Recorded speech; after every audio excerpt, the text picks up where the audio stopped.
अगर हम राधा जी की बात करें और कृष्ण का जिक्र ना हो, ये तो संभव ही नहीं है, क्योंकि राधा और कृष्ण हमेशा से एक दूसरे के पूरक रहे हैं और एक ऐसे आत्मिक प्रेम की मिसाल है जो भौतिक सुखों से बहुत परे है।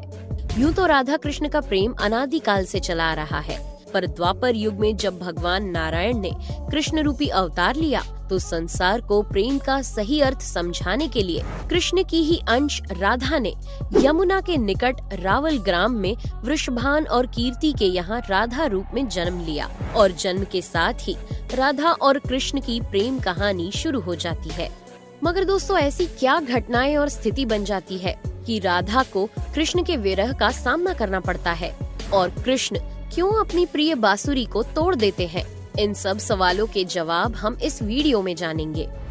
दोस्तों, कहा जाता है कि राधा जन्म से अंधी थी और स्वर्ग लोक से ये वचन लेकर ही पृथ्वी लोक आई थी कि जब श्री कृष्ण की प्रथम दृष्टि उन पर पड़ेगी तभी वो संपूर्ण जगत को देखेंगी, अन्यथा नहीं।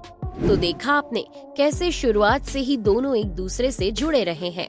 बचपन से ही कृष्ण अपनी लीलाओं और बांसुरी की मधुर धुन से पूरे बरसाना वासियों का मन मोहित करते रहते हैं और राधा और कृष्ण तो 8 साल की उम्र से ही अपने प्रेम का आनंद लेने लगे थे। श्री कृष्ण को अपने जीवन में राधा और बांसुरी दो ही सबसे प्रिय थे, जो आपस में एक दूसरे से गहराई से जुड़े थे। जब भी श्री कृष्ण बांसुरी बजाते, राधा उनके पास दौड़ी चली आती और घंटों बांसुरी की धुन में मग्न रहती, जो उनके प्रेम को और बढ़ाता गया। वो यमुना नदी के तट पर बैठकर घंटों समय व्यतीत करते थे, पर उनका ये सुखद समय कुछ ही वर्षों का था, क्योंकि जैसे कृष्ण के मामा कंस को उनके वृंदावन में होने का पता चला, उसने तुरंत ही कृष्ण को मथुरा में युद्ध का निमंत्रण दे दिया, जिसके लिए कृष्ण को अपनी यशोदा माँ और पूरे गांव के साथ राधा को भी छोड़कर जाना था।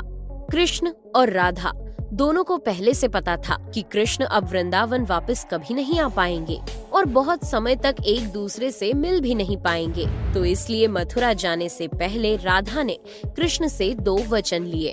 पहला वचन था कि राधा के हृदय में हमेशा केवल कान्हा का वास रहेगा और दूसरे वचन के अनुसार मृत्यु से पहले उन्हें कान्हा के दर्शन होंगे। परंतु इन वचनों को देने के बाद श्री कृष्ण को पता था कि राधा उनके विरह में बहुत विलाप करेंगी, तो राधा हमेशा खुश रहे, इसके लिए श्री कृष्ण ने भी राधा से वचन लिया कि राधा को कृष्ण की याद में अब एक भी अश्रु नहीं बहाना होगा। ये वचन लेने के बाद श्री कृष्ण मथुरा की ओर बढ़ जाते हैं और राधा वृंदावन में ही रह जाती है, जिसके बाद से राधा का वर्णन बहुत कम ही मिलता है।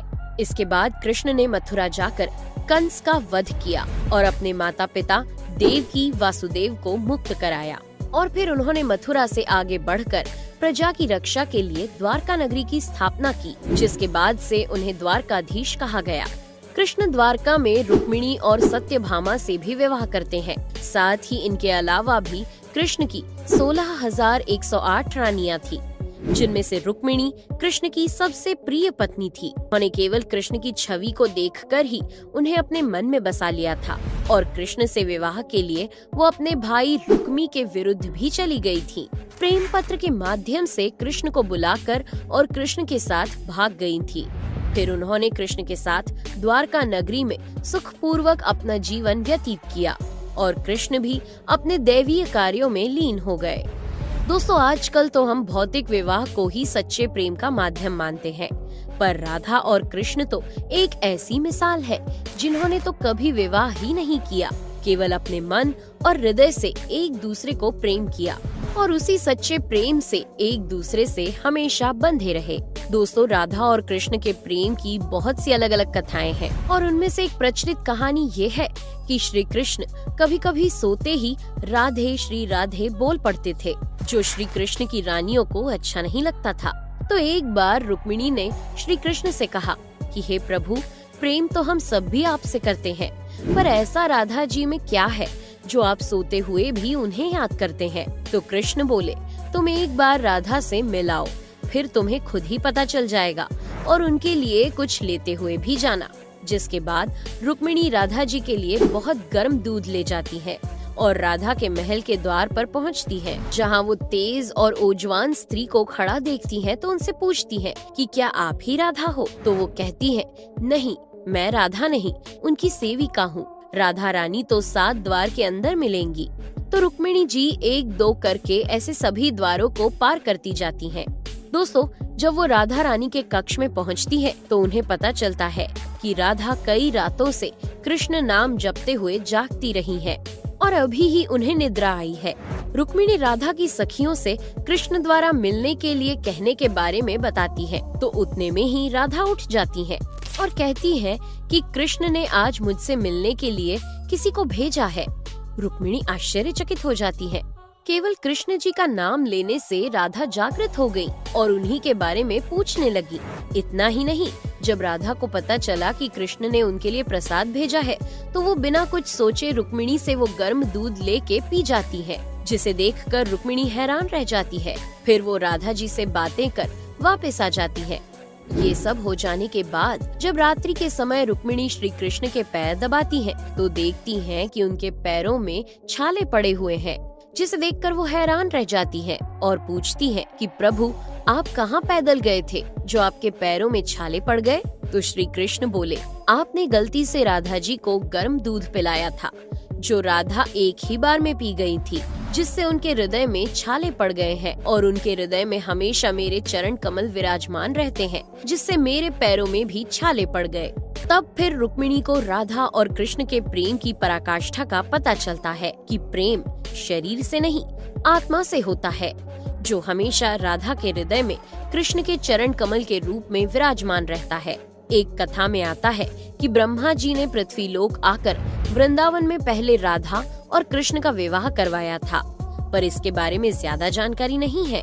राधा भी वृंदावन में कृष्ण की भक्ति के साथ अपना जीवन व्यतीत करने लगती है और कहा जाता है कि यादव पुत्र अभिमन्यु या आयन से उनका विवाह भी हो जाता है, पर अभिमन्यु को महर्षि दधीची का श्राप था कि अगर वो राधा को छुएगा तो भस्म हो जाएगा। इस प्रकार राधा विवाह के पश्चात भी कृष्ण के प्रेम से स्वतंत्रता पूर्वक जुड़ी रहती है। बहुत वर्षों बाद जब राधा अपना वैवाहिक जीवन बहुत अच्छे से निभा लेती है, वो समस्त जिम्मेदारियों से मुक्त हो जाती है, तो फिर वो कृष्ण के पास द्वारका आती है।